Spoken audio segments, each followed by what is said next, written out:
amor. Fica de pé, por favor. Me ajuda a cantar aqui, ó. O poder do amor. Canta comigo.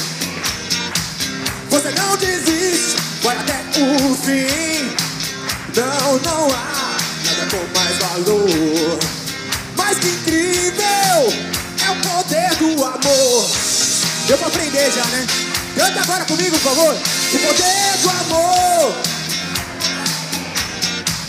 Você não desiste, vai até o fim. Não há nada com mais valor. É o poder do amor. Aleluia! Glória a Deus! Queridos, prepare o vosso coração, porque essa noite Deus vai falar profundamente com cada um de nós. Pode ir abaixando o som, já fizemos a nossa bagunça aqui. Glória a Deus, glória a Deus, glória a Deus. Glória a Deus.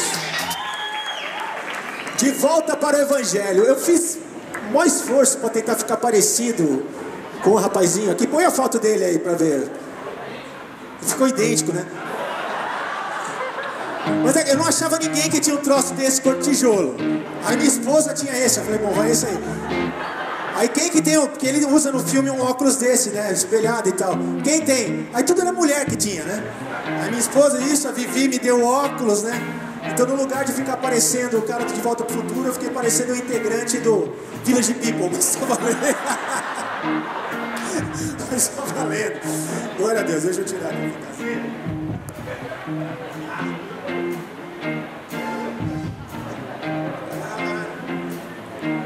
Não, pior não é isso.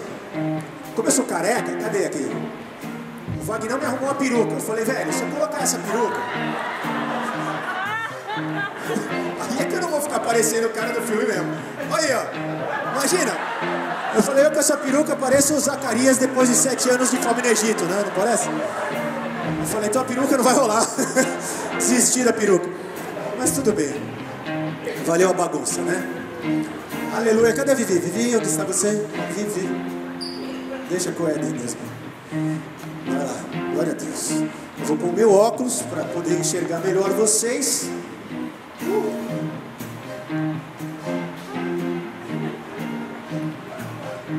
Carambinha, hein? Vamos lá. Eu quero começar dando um testemunho.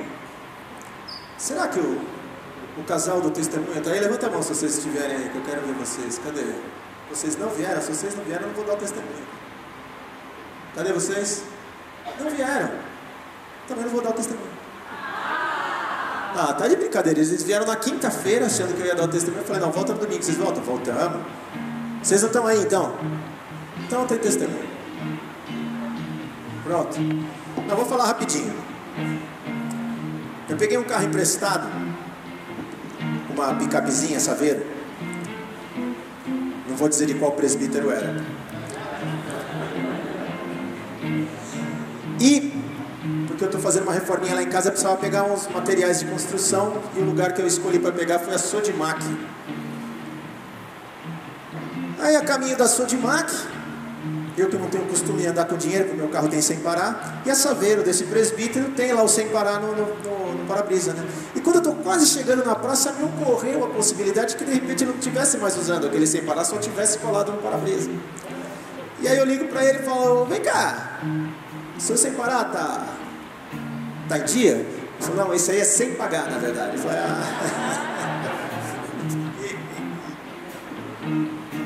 Resultado, passei pela praça de pedágio, a sirene tocou, eu parei. Só que eu estava ligado que quando você passa pelo pedágio assim, nesse esquema, os caras fazem um boletim lá e você paga depois. Acontece que isso nunca poderia ter acontecido, eles só emitem uma vez, e adivinha?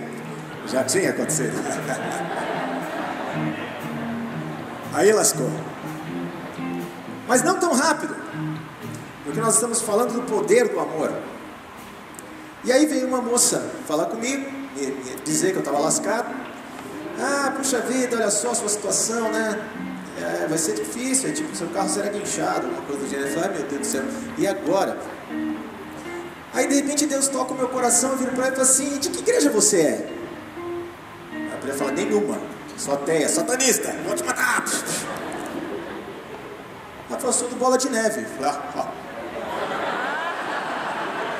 tá de brincadeira comigo. Qual Bola de Neve?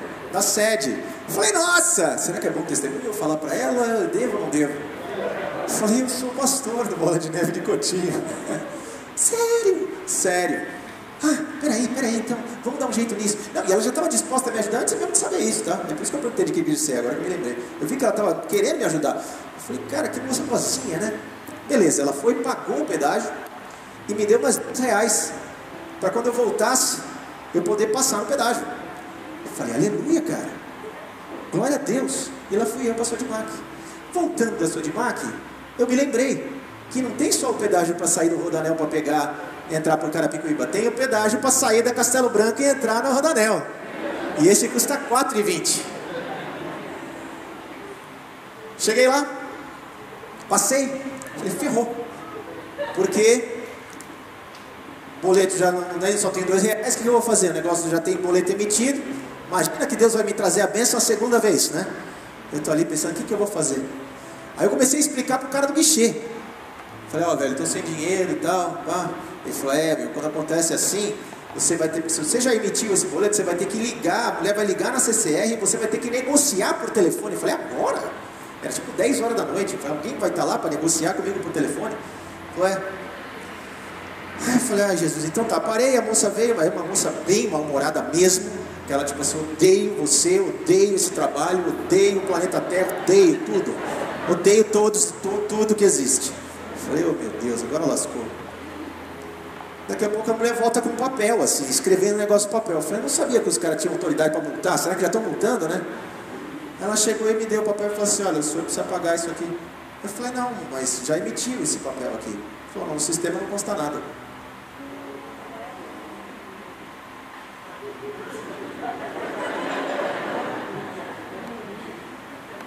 Sério?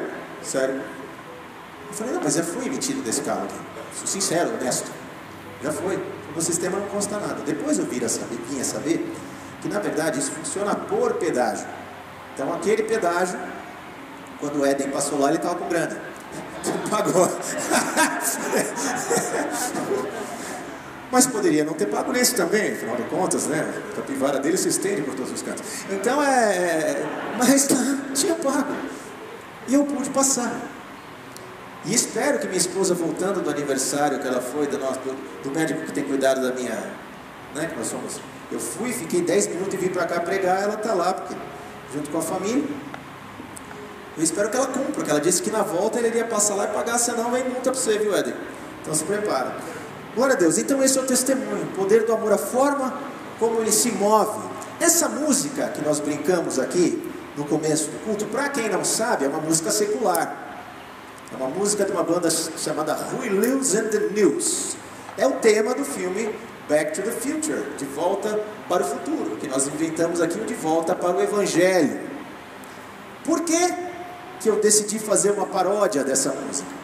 Porque apesar da letra não falar exatamente o que eu acabei escrevendo ali, ela fala de algo muito comum de se abordar na humanidade, que é precisamente o amor.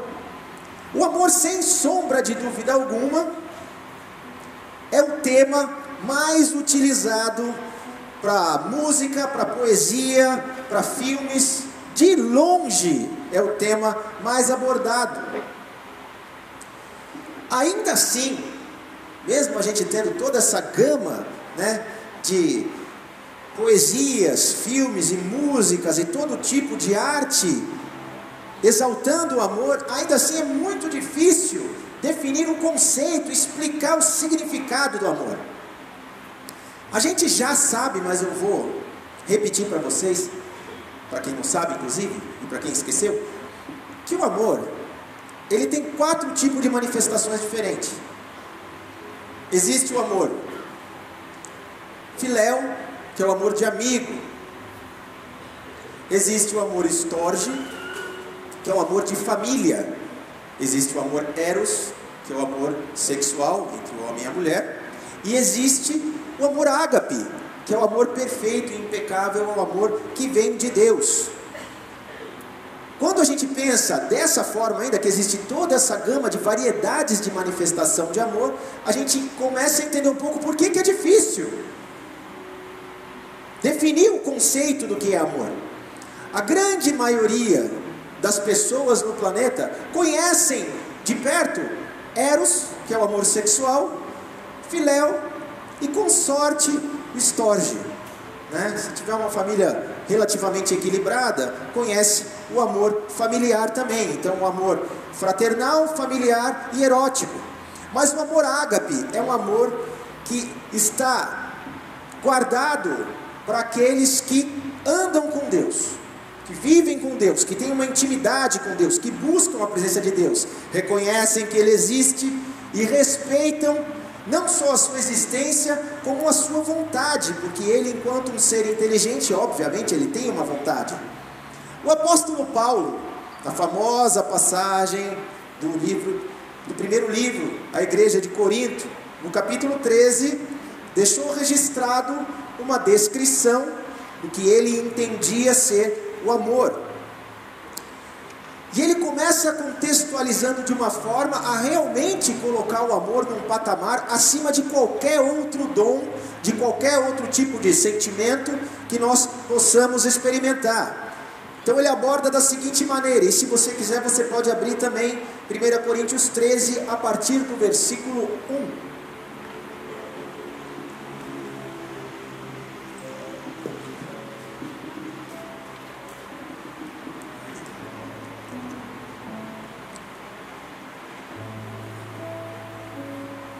Que diz assim: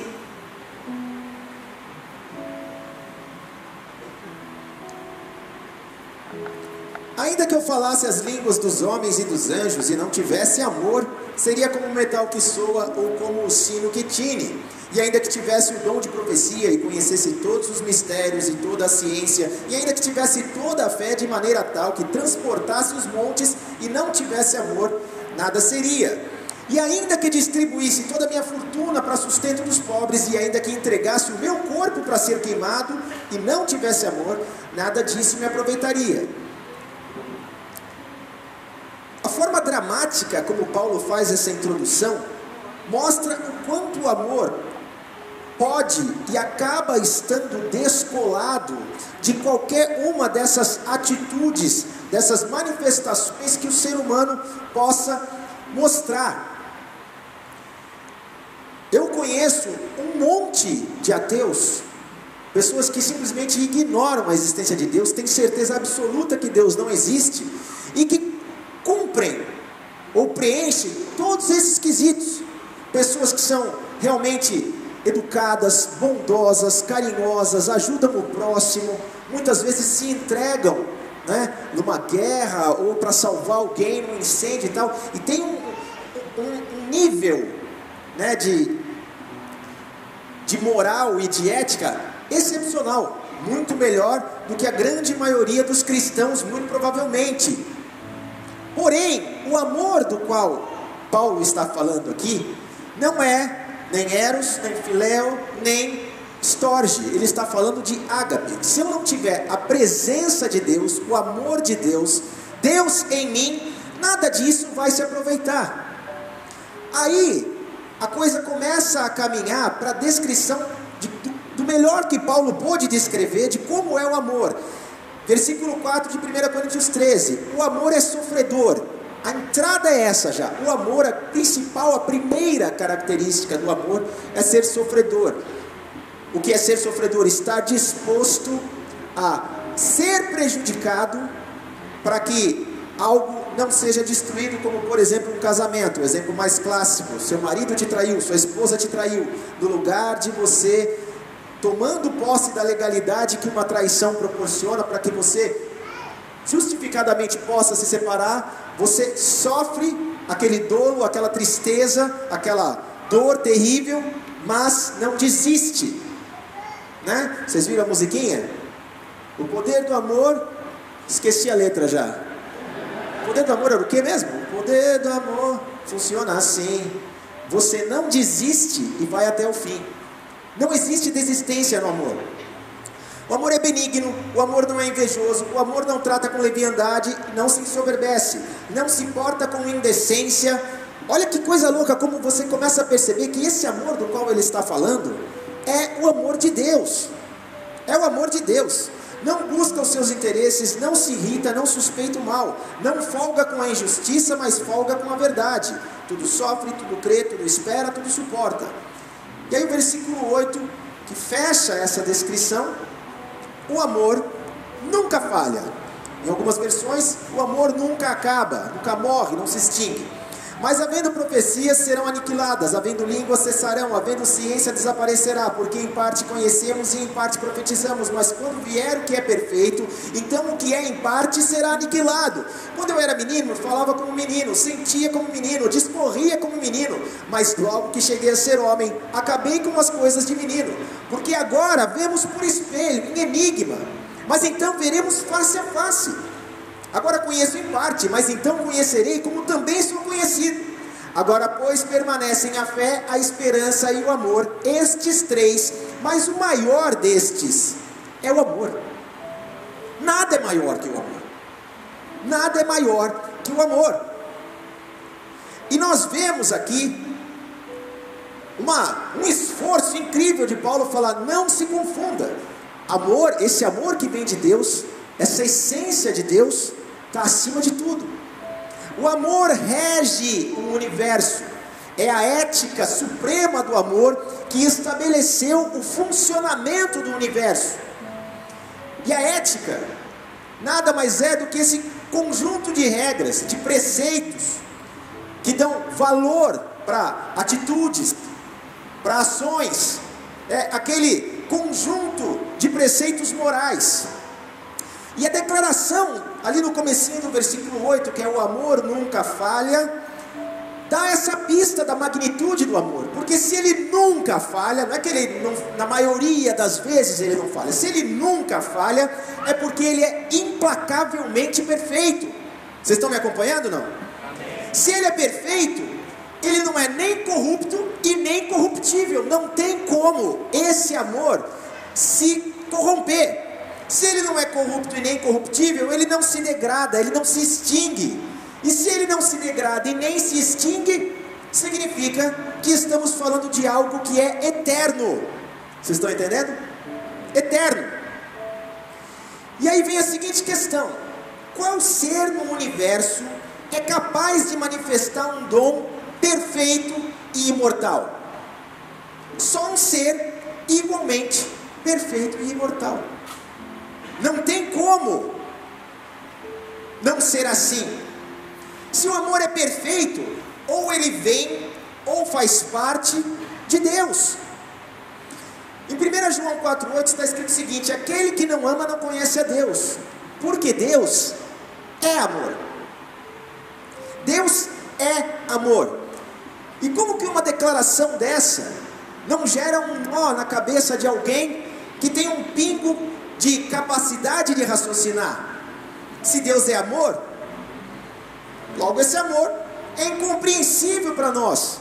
Por quê? Porque eu e você, assim como todo o resto da criação, somos finitos, temos prazo de validade. E Deus é infinito, e não tem como uma coisa que tem um tamanho pré-determinado abarcar o infinito. Não tem como alguém finito abraçar, compreender o infinito. Vocês estão entendendo, não? Glória a Deus. Então, o amor de Deus em sua plenitude, ele não cabe em nós. Não cabe esse amor em nós. A gente pode fluir até nesse amor, mas ele se manifestar a partir de nós, na sua plenitude, é impossível. E presta atenção, muitos ouvem dizer, e está escrito na Bíblia isso, que Deus tem uma vontade boa, perfeita e agradável. E muitas vezes a gente usa essa frase para justificar que Deus quer o melhor para mim, porque a vontade dele é boa, perfeita e agradável. Logo Deus quer que eu seja rico, que eu tenha saúde plena, que eu não tenha problemas, que eu seja promovido, que meus filhos se formem nas coisas mais nervosas que existem e tudo mais, porque a vontade de Deus é boa, perfeita e agradável. Portanto, só coisa boa acontece para mim. Isso é um engano, porque a vontade de Deus, boa, perfeita e agradável, está atrelado a essa ética suprema chamada amor, que não tem nada a ver com essas três manifestações limitadas de amor, que é o eros, o filéu e o storge. Ágape está muito acima disso. Apesar disso, todos nós temos acesso a esse amor. Todos nós, sem exceção. E mesmo tendo acesso a esse amor, ainda assim fica difícil da gente perceber, fica difícil da gente sentir, compreender o privilégio de ter acesso a esse amor. Porque se nós compreendêssemos, se nós tivéssemos essa clareza, a nossa atitude diária em relação a Deus seria muito diferente do que é. Olha só, Mateus 7, a partir do versículo 9, não precisa abrir, eu leio para você. A colocação da palavra em relação ao cuidado de Deus com cada um de nós. E qual dentre vós é o homem que, pedindo-lhe pão ao seu filho, lhe dará uma pedra? E pedindo-lhe peixe, lhe dará uma serpente? Se vós, pois, sendo maus, sabeis dar boas coisas aos vossos filhos, quanto mais vosso Pai que está nos céus dará bens aos que lhe pedirem. Só que, de novo, eu quero cutucar o teu coração, assim como Deus cutuca o meu. O que são os bens? Que bens são esses? É o carro novo? É uma casa nova? É um namorado? Um emprego melhor? Vou usar uma analogia. Se você estivesse muito doente, muito, e a única cura possível para a sua doença fosse um remédio terrivelmente amargo, horrível de se tomar, que toda vez que você tomasse, você ficasse com uma enxaqueca insuportável e com diarreia o dia inteiro, você classificaria esse remédio como bom ou ruim? Como? Mesmo te dando enxaqueca e te fazendo ficar com diarreia. Por que ele vai ser classificado como bom? Porque ele está agindo num propósito maior do que o mal momentâneo da dor de cabeça e da diarreia. Certo? Você pode ficar ali naquele desconforto durante a dor de cabeça e a diarreia, mas a doença que vai te matar está sendo exterminada da sua vida. Vocês estão entendendo? Aleluia. Então a gente poderia razoavelmente dizer que bem, nesse caso, é tudo que nos faz bem de fato, seja isso prazeroso ou não. E aí a gente pula para Hebreus 12, a partir do versículo 15, que diz: E já vos esquecestes da exortação que argumenta convosco como filhos? Filho meu, não desprezes a correção do Senhor, e não desmaies quando por ele fores repreendido, porque o Senhor corrige aquele que ama, e açoita a qualquer que recebe por filho. Se suportais a correção, Deus vos trata como filhos. Porque que filho há a quem o pai não corrija? O amor de Deus está muito além da nossa compreensão, muito além da nossa capacidade natural de identificar e classificar. Isso é amor. Realmente, totalmente fora da nossa capacidade. Simples, um Deus que é todo poderoso, um Deus que é infinito, sem sombra de dúvida, usa meios inesperados para aperfeiçoar a tua vida e a minha vida. Não é uma coisa que você pode falar assim: não, eu já sei o que vai acontecer agora, daqui a 10 minutos, não tem como.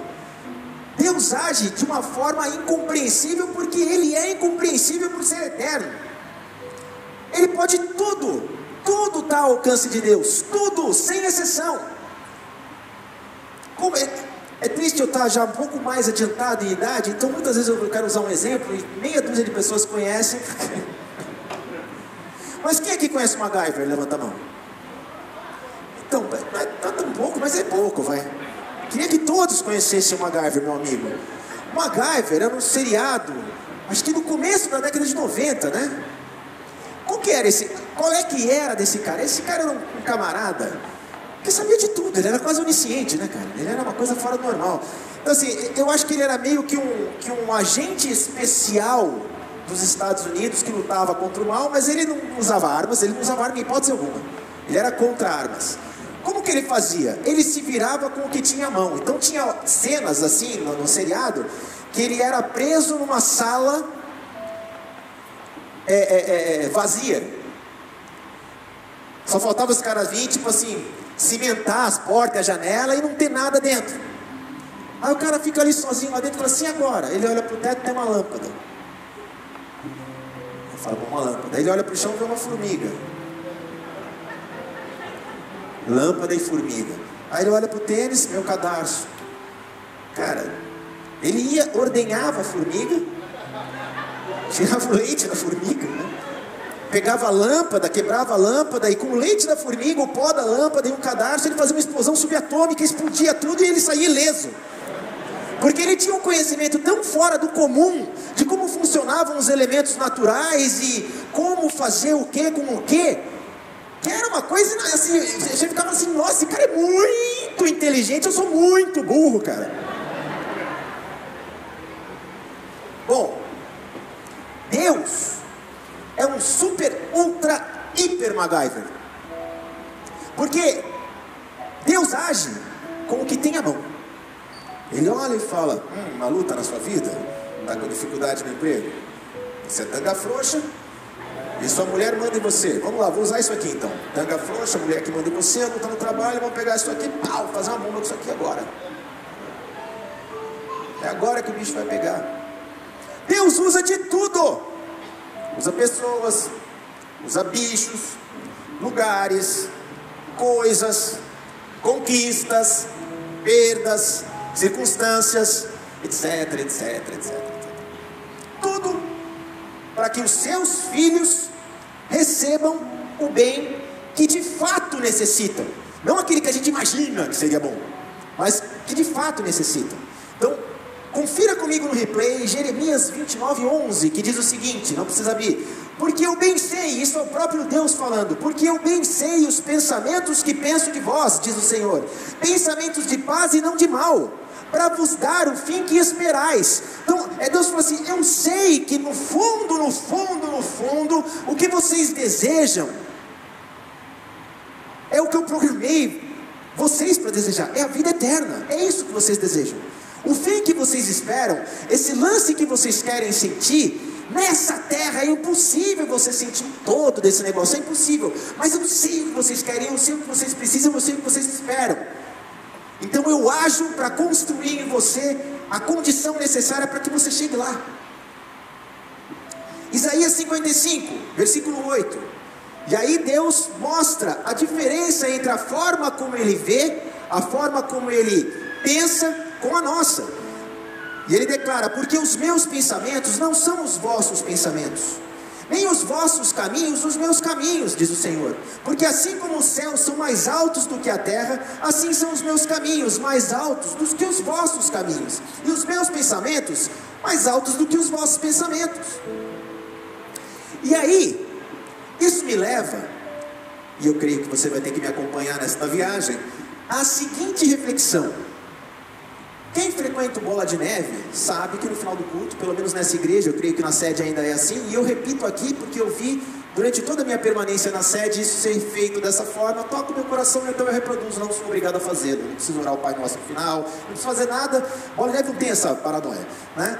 Só não posso obviamente chegar e falar, vou rezar Ave Maria, mas eu posso não orar o Pai Nosso, né? Não é obrigatório, mas vocês já devem ter percebido que ele fala, se Deus é por nós, quem será contra nós? Cara, isso é de uma profundidade fora do comum. Essa pergunta, ela é, mais que tudo, uma baita de uma alfinetada em nossa perspectiva de vida, que é completamente equivocada. É uma baita de uma alfinetada na forma como a gente enxerga a vida. E já de imediato eu te digo que essa pergunta, se Deus é por nós, quem será contra nós? Invoca uma fala de Jó, logo ali no começo do seu sofrimento. Quem sabe quem foi Jó? Jó foi um homem que se lascou, bacana, né? A história dele é uma história de dor, de sofrimento terrível. Ele era trilhardário, tinha uma família linda, ele era super respeitado ali na quebrada dele e tal. E aí um dia ele perdeu tudo que tinha, morreu toda a família, ele só ficou a esposa para encher o saco. E não que esposas enchem o saco, elas são fantásticas. No caso de Jó, ela encheu o saco. A minha, nunca, em hipótese alguma. E aí, Jó já tinha perdido tudo, ele estava lascado. E ele estava se coçando com um caco de telha, porque ele estava com ferida no corpo inteiro. E aí chega a digníssima esposa de Jó e fala assim: ainda retens a tua sinceridade? Amaldiçoa a Deus e morre logo, desgraçado. Desgração que você está. E aí Jó responde: como fala qualquer doida, assim falas tu. Receberemos o bem de Deus e não receberíamos o mal? Uau! Esse é o Jó, mano. Esse é o Jó, rapaz. Escravos de Jó jogavam caxangá. O que é caxangá? Então, eu não sei o que é caxangá, você sabe? Ficar esse negócio que era criança, o que será que é esse raio desse caxangá? Eu nunca perdi meu tempo, sei lá, tive a curiosidade de procurar no Google, né? Caxangá. What the hell is that? Ok. Então, como a gente pode ver, Deus usa de tudo para nos conduzir ao cumprimento do plano dele, inclusive as adversidades. Isso é uma coisa que às vezes embola um pouco a minha cabeça, porque durante um tempo eu fui treinado dentro da minha caminhada cristã a repreender todo o mal. Tudo que acontecesse para mim que eu não gostasse, eu repreendia e falava: está amarrado em nome de Jesus, porque o sangue do Cordeiro, porque o poder da cruz, porque Jesus Cristo e seu cavalo branco. Eu falava, meu, tudo que eu podia, porque eu falei: é possível, se esse negócio está acontecendo de ruim para mim, é o Satanás maldito que está querendo tirar a minha bênção. Só que você for ler a história de Jó, de fato era Satanás fazendo aquilo para Jó. E quem autorizou Satanás a fazer aquilo para Jó tinha sido o próprio Deus. Jó estava ali trabalhando para Satanás. Não, tudo errado. Satanás estava ali trabalhando para Deus. Beleza, vocês entenderam? Que Jó trabalhando para Satanás, coitado. Estava se lascando. Então tá. Vamos refletir, portanto, no significado, ou procurar se existe um significado além do óbvio, além daquilo que a gente enxerga normalmente no Salmo de número 91. Muitas pessoas que nunca leram nada além do Salmo 91, e talvez nunca tenham lido nem ao menos o Salmo 91 direito, deixa ele aberto na entrada de casa, como se fosse uma criptonita, assim, né? Ele deixa ali e fala assim: o demônio, quando for entrar na minha casa, ele vai ver que está no Salmo 91, ele fala, e vai sair correndo. Vocês falam: meu Deus, o Salmo 91! E vai fugir. O poder da Bíblia aberta, assim, né? Aquela Bíblia que espanta, assim como o alho espanta o vampiro, o Salmo 91 espanta o demônio. Aí o Salmo 91 diz assim: aquele que habita no esconderijo do Altíssimo, à sombra do Onipotente descansará. Direi do Senhor: Ele é o meu Deus, o meu refúgio, a minha fortaleza, e nele confiarei. Porque Ele te livrará do laço do passarinheiro e da peste perniciosa. Já de imediato ali, nessa passagem, eu já pensava assim: eu nunca vou ser laçado porque Deus me livra. Disse, não. Ele pode sim me livrar depois de eu ter sido laçado, e Ele pode sim me livrar depois de eu estar empesteado. Não que a peste não vai chegar nunca na minha vida. Presta atenção.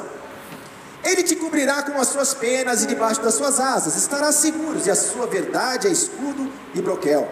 Não temerás espanto noturno, nem seta que voe de dia, nem peste que ande na escuridão, nem mortandade que assole ao meio-dia. 1000 cairão ao teu lado, 10.000 à tua direita, mas tu não serás atingido. Somente com os teus olhos olharás e verás a recompensa dos ímpios, porque tu, ó Senhor, és o meu refúgio, o Altíssimo é a tua habitação. nenhum mal te sucederá, nem praga alguma chegará à tua tenda, porque os seus anjos dará ordem a teu respeito para te guardarem em todos os teus caminhos. Eles te sustentarão nas suas mãos, para que não tropeces com o teu pé em pedra. Pisarás o leão e a áspide, calcarás os pés o filho do leão e a serpente. Pois que tão encarecidamente me amou, também eu o livrarei, pô-lo-ei no alto retiro, porque conheceu o meu nome. Até aí. No princípio da minha caminhada, a leitura que eu tinha disso era que assim, cara, se eu estou com Deus, esquece. Vou citar mais um seriado, esse acho que é da década de 80. Super Máquina, era incrível, aquele carro tomava tiro de AR-15, mas nem riscava a lataria. Do que era feito aquilo ali? Não riscava a lataria do carro. Saiu umas faísquinhas assim, e ele saltava de lugares gigantescos. Você imagina quantos carros eles não destruíram para fazer aquela cena de saltar? Saltava e no chão. Eu falava, que suspensão é essa? Que carro é esse, cara, que sobrevive dessa forma? Carro inteligente, o carro conversava com o motorista, né? Michael.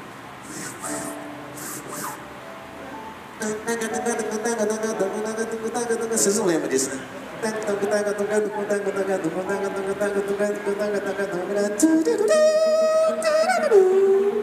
Vocês não estão ligados, né? Você estava tipo assim, no meu quarto, moscando, quando vinha a guitarrinha, maluco. Era a TV Globo, né? Não, era assim, ó.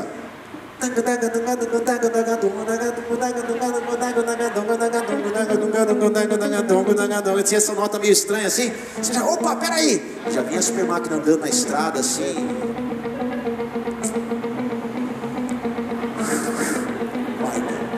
Fantástico. Pois é. Você assistiu a Super Máquina, pastor? Aí, tá vendo aí, ó? O pastor sabe o que é caxangá, rapaz. Aproveitou a deixa. Como é que jogar a pedra pra cima? Pra quê? Eu não peguei essa época da brincadeira com a pedra. O senhor pegou isso daí? Brincava de caxangá? O senhor não chegou a ser escravo de Jó, não, né? Porque aí seria muito idoso. Não chegou nesse nível. Mais que Matusalém, né? Mas legal, eu vou pesquisar mais pra saber que joguinho de pedra é esse aí, hein? O pessoal aqui escuta, passa esse joguinho de pedra e começa a vir aqui para dentro da igreja. Cuidado. Então, me perdi completamente agora, carambolas. Então, originalmente, eu tinha a impressão de que então nada de mal me aconteceria. Falei, pô, tô andando com Deus aqui, cara, tô blindado, Superman, cara. Só que isso é uma baita de uma bobagem. Quem acredita numa coisa como essa é porque não conhece nada de Bíblia. Nada de Bíblia. Então eu vou lançar aqui para você o seguinte desafio. Tirando Enoque, que a gente não sabe quase nada da vida dele, que ele foi trasladado para a presença de Deus. Que personagem bíblico você conhece que não teve sofrimento? Tipo, o cara, tá o tempo todo tomando marguerita na beira da praia, curtindo, parei pra caramba, mulherada, só curtição, iate, só. Ninguém, nem os reis, cara, ninguém teve um vidão. Tá todo mundo lascado, se ferrar pra caramba. Até Jesus Cristo, cara, Jesus Cristo, Filho de Deus, Deus encarnado, um homem perfeito, se lascou na terra. E ele mesmo deixou registrado, falou assim, olha, se eu me lasquei, sendo eu Deus encarnado, o que você acha que vai acontecer com você, cara? O que você está achando que vai acontecer com você? Você acha que você vai ganhar na Mega Sena, vai ser imediatamente perdoado e vai... Pô, fala sério, cara. Mas aí você fala assim, mas espera lá então. Será então que tudo isso que está contido no Salmo 91 é uma promessa vazia? Então, tipo, nenhum mal vai te acontecer, mas brincadeira, vai sim, trouxa. Chega aí, cola aí, vem dar dízimo nessa igreja aqui, você vai ver se não vai acontecer nenhum mal para você, seu tonto. Se você dizimar, você vai ficar trilhardário. Prepare-se, porque a campanha do show do milhão vai alcançar a sua vida, você vai prosperar. Seria essa uma promessa vazia? Não, não seria. No máximo uma promessa mal interpretada. E eu vou te explicar por quê. A promessa não é, pode ficar tranquilo, porque se você andar com Deus, não terá mais lutas. Não é essa a promessa. A promessa é, nada de mal que te acontecer será para o seu mal. Vou repetir.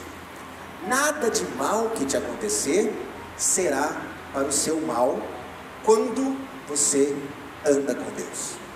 Essa é a promessa original. Vou repetir: nada de mal que te aconteça é para o seu mal, é sempre para o seu bem. Por quê? Se Deus é por nós, quem será contra nós? Veja só, você sabe de onde foi pensado, ou de onde foi pensada essa passagem? Olha só de quem ela é prima. Eu vou ler para vocês Romanos capítulo 8, a partir do 28. Sabemos que todas as coisas contribuem juntamente para o bem daqueles que amam a Deus, daqueles que são chamados por seu decreto.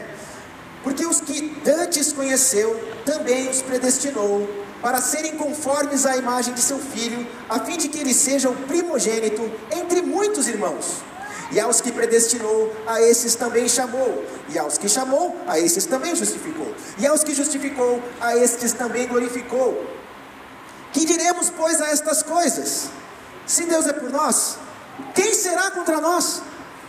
Aquele que nem mesmo a seu próprio Filho poupou, antes o entregou por todos nós, como nos não dará também com eles todas as coisas? Então, a resposta à pergunta, se Deus é por nós, quem será contra nós? É a seguinte: nada será contra nós, ninguém será contra nós. Agora, isso não significa que nada nem ninguém nos causará muitíssimo sofrimento. Não, nós teremos sim muitíssimo sofrimento, mesmo. Significa que seja lá o que estiver acontecendo na sua vida, nunca será contra, mas sempre a seu favor. Você consegue perceber a mudança de mentalidade, a perspectiva completamente diferente do que a gente normalmente pensa?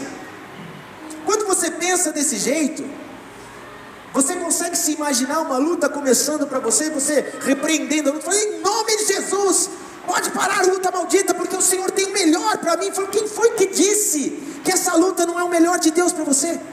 Quem foi que disse que não é precisamente ela que vai combater em você as tuas dificuldades, as tuas deformidades, e vai mexer no teu interior em coisas que, se não fosse uma luta como essa, nunca seria cessado? Então assim, eu fico tendo problema no estômago, assim, você tem que orar para Deus te curar. Eu falei: eu sei lá por que eu estou com esse negócio. Eu fico num impasse, que eu falo: eu oro, mas não oro, o que eu faço? Mas Senhor, está doendo, mas eu não sei o que o Senhor está fazendo. Então, por quê?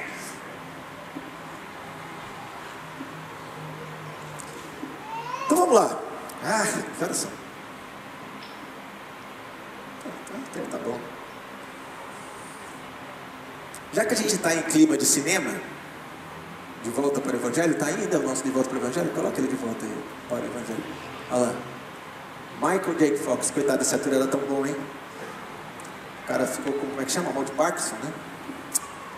Baita ator. Vamos lá.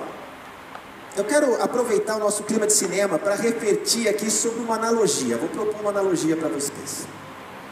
Esse filme, De Volta para o Futuro, foi lançado em 1985. Eu tinha 11 anos de idade, portanto há 33 anos atrás. Se eu não me engano, quem dirigiu esse filme foi o Steven Spielberg. Se eu não me engano. Se foi ele, Steven Spielberg era tipo assim, o top das galáxias em tecnologia audiovisual. O cara era o Master of Universe naquele tempo. Para aquela época, essa cena que vocês assistiram no começo do carro vindo a milhão e de repente ele sai aqueles raios azul e ele desaparece e fica um foguinho no chão, era um negócio assim: onde foi parar o carro, velho? Caracas, como que fizeram isso? Você ficava ali, não! E todos aqueles efeitos e tudo mais, sonoros e tal, era um negócio incrível. Mas se você pegar um pivete, desculpa, indivíduo, de 15 anos, e colocar ele para assistir esse filme, tendo ele já assistido Os Vingadores, não sei o que, vai falar: que paia, que negócio ridículo. Vocês acreditavam num negócio desse, cara? Negócio ridículo. Dá pra ver, inclusive o fogo. O moleque era tão bom ator que ele fica com a perna de um jeito assim que realmente parece que o fogo tá passando na perna dele. Mas o velhinho lá que tá lá, você é todo tangão, ficou assim, o fogo tá passando em lugar nenhum, assim, né? Você vê a montagem na cara larga ali. Tosco. Mas pra época era fantástico. Presta atenção no negócio. No início do cinema, Era tudo preto e branco, cara. E nem ao menos a velocidade da imagem correspondia com a realidade. Era tudo meio rapidinho, assim, ficava ridículo, né, cara? Mas as pessoas ficavam, assim, maravilhadas, tipo assim, caramba, eu tô assistindo, olha que louco, eu tô ali me mexendo nessa caixa, que loucura, que é isso? Depois, o filme começou a ficar compatível, não necessariamente assim, que eu não sou especialista nesse troço, mas mais ou menos isso, começou a ficar compatível com o movimento natural, veio o som, porque tinha os filmes não tinha som nenhum, era tudo mudo, né? Veio o som, com o som vieram as trilhas sonoras originais, que embalavam as cenas dos filmes e que davam uma emoção para o filme. Assiste um filme sem trilha sonora para você ver que desgraça que é, né? A pessoa lembra de coisa velha. Aparece o Indiana Jones e não tem o não, desliga esse troço, não tem graça nenhuma, na verdade. Superman, né? Na hora que ele está quase morrendo, assim, de repente você fala, ele está morrendo, ele começa a mexer a mão assim, e aí Hollywood fala assim,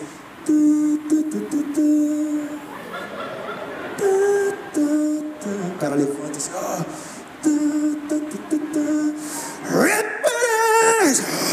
nossa, ele vai voltar, cara, ele vai matar todo mundo. Agora põe sem isso, vai ver o que acontece. Ou coloca um chorinho na hora, tá?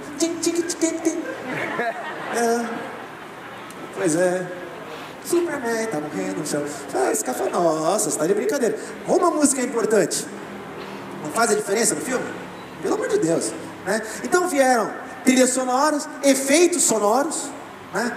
Quem aqui já tomou um soco ou deu um soco, sabe que não faz, né? Nunca fez esse barulho, faz assim, não, um barulhinho de nada, né? É esse barulho de um soco, né? Agora no filme assim, o nego sai voando 3 metros, fala, nossa, efeitos, né? Efeitos sonoros, efeitos visuais, surround sound, está na sala assim, o avião vem voando na tela, ele passa assim, caracas, que é isso? Surround sound. E a coisa foi crescendo, foi evoluindo. Aí começou a computação gráfica. E aí o 3D, você coloca o óculos assim, você fica desviando no cinema das coisas, meu Deus, essa pedra vai pegar em mim. E tem lugares ainda que tem 4D. Porque começa uma ventania no filme e tem ventania na sala. Então, vento num lugar, aí de repente entra numa floresta, você sente cheiro de floresta. Aí passa por um curral, você sente cheiro de curral.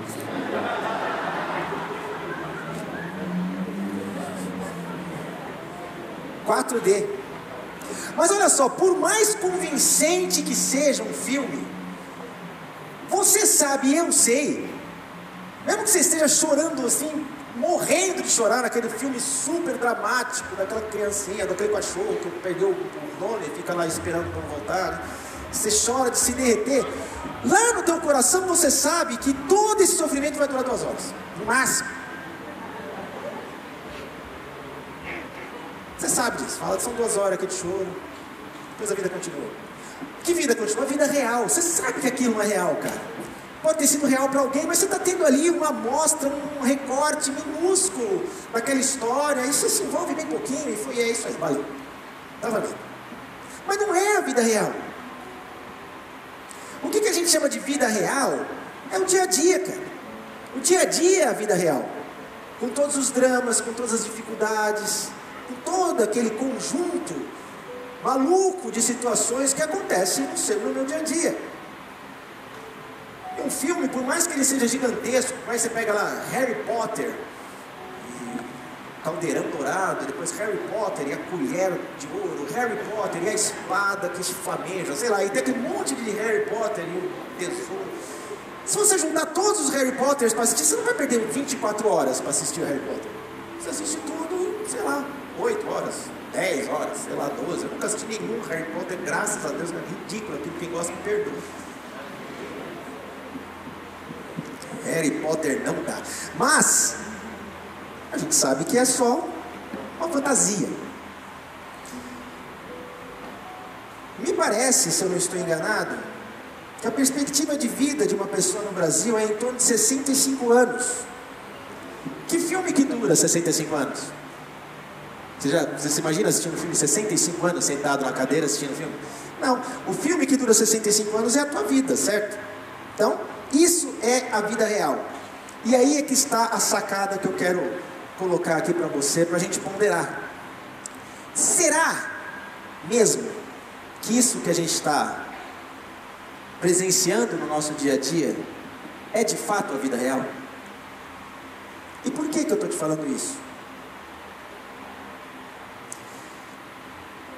Se é verdade que a eternidade existe, se isso é verdade, que a eternidade existe, e existe um Deus que é eterno, e que a vida não acaba na morte, será então,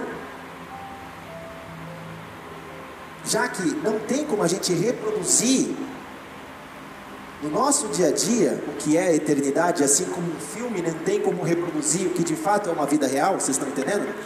Já que nós não temos como reproduzir no nosso dia a dia o que é a eternidade, assim como um filme não consegue reproduzir o que é a vida real, porque um filme precisaria ter uns 60 anos de duração para poder reproduzir direitinho o que é uma vida real, e ainda assim é a passar longe, por mais Ds que ele tenha, 3D, 4D e tudo mais, tem coisa que você nunca vai sentir, você não vai ter como sentir aquilo. Será então que na verdade não seria a eternidade a vida real? E isso que a gente está presenciando agora,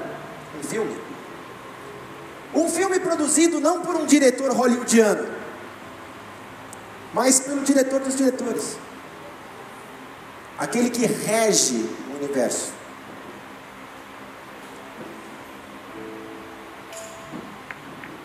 Um filme que aconteça o que acontecer, passe pela história que passar, tem garantidamente um final feliz.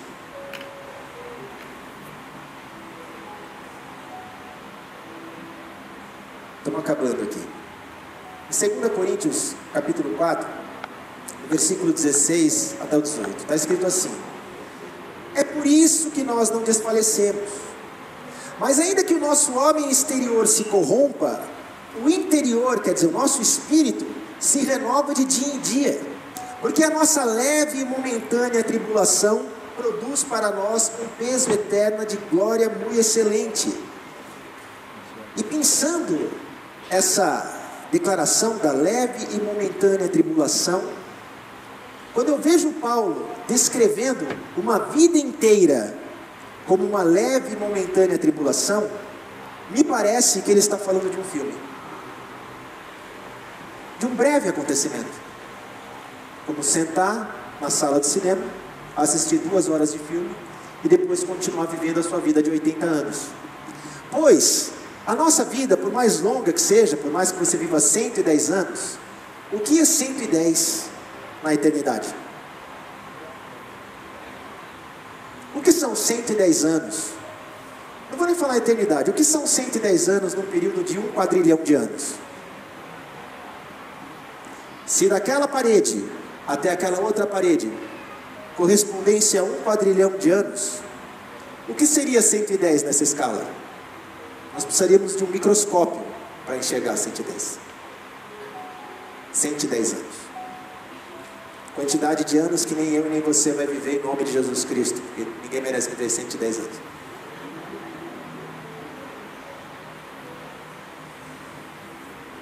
Então no versículo 18 está escrito assim, vou pegar do 17 para contextualizar: porque a nossa leve e momentânea tribulação produz para nós um peso eterno de glória muito excelente, não atentando nós nas coisas que se veem, mas nas que não se veem, porque as que se veem são temporais, e as que não se veem são eternas.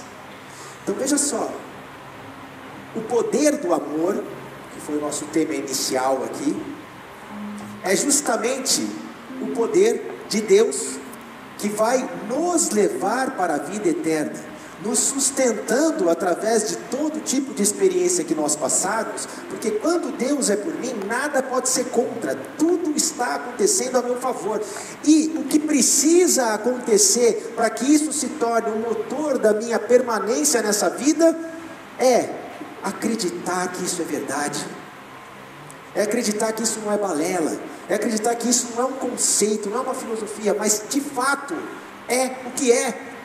A vida real é a eternidade que Deus preparou para mim e para você, num lugar onde não vai mais existir dor, num lugar onde não vai mais existir injustiça, num lugar onde não vai mais existir sofrimento, apenas a plenitude, porque nós estaremos na presença de Deus. Ah, mas isso é algo muito difícil de se acreditar. Sim, sem dúvida. Mas aquele que crê, faz história como Paulo fez, como Pedro fez, como homens e mulheres que acreditam em Deus de verdade, fizeram passando por essa terra. Mudaram a história do planeta. Vou fechar aqui com a famosa passagem do Evangelho de João, capítulo 3, versículo 16.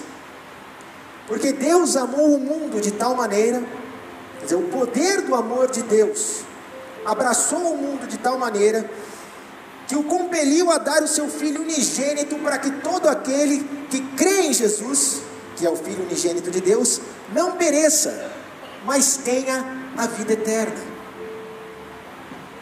E assim a gente conclui, quando Deus diz: eu bem sei os pensamentos que eu tenho a respeito de vós, pensamentos de paz e não de sofrimento, para que vocês tenham o final que esperam, a vida eterna. Glória a Deus.